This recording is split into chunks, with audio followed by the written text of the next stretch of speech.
Welcome to தார்னிஷ் channel. கோதுமை மாவில் ஹெல்த்தியான மஃபின் எப்படி செய்கிறதுன்னு பார்க்கலாம். ரூம் டெம்பரேச்சரில் இருக்கிற பட்டர் 80 கிராம் எடுத்துக்கலாம்.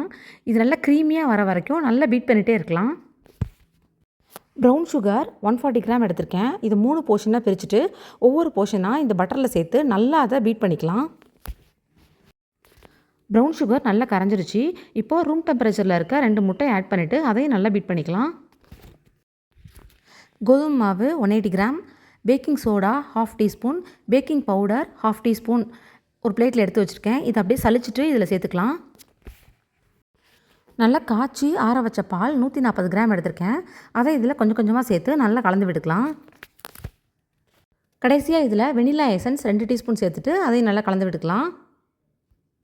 குழந்தைங்களுக்குலாம் ரொம்ப பிடிச்ச சாக்கோ சிப்ஸை இப்போ நம்ம இதில் ஆட் பண்ணிக்கலாம்.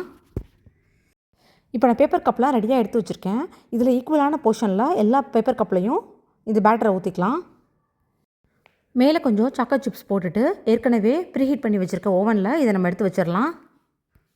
180 டிகிரியில் 25 to 30 மினிட்ஸ் வச்சோன்னா ஒரு சூப்பரான வீட் மஃபின் ரெடி ஆகிடும். இப்போ இது எப்படி பேக் ஆகிருக்குன்னு பார்க்கலாம். ரொம்ப சாஃப்டாக நல்லா ஸ்பாஞ்சியாக சூப்பராக வந்திருக்கு. குழந்தைங்களுக்கு இந்த மாதிரி மஃபின் செஞ்சு கொடுத்தோன்னா ஹெல்த்தியாகவும் இருக்கும். அவங்களும் ரொம்ப விரும்பி சாப்பிடுவாங்க. இந்த வீடியோ உங்களுக்கு பிடிச்சிருந்ததுன்னா லைக் பண்ணிக்கோங்க. மறக்காம சேனலை சப்ஸ்கிரைப் பண்ணிக்கோங்க.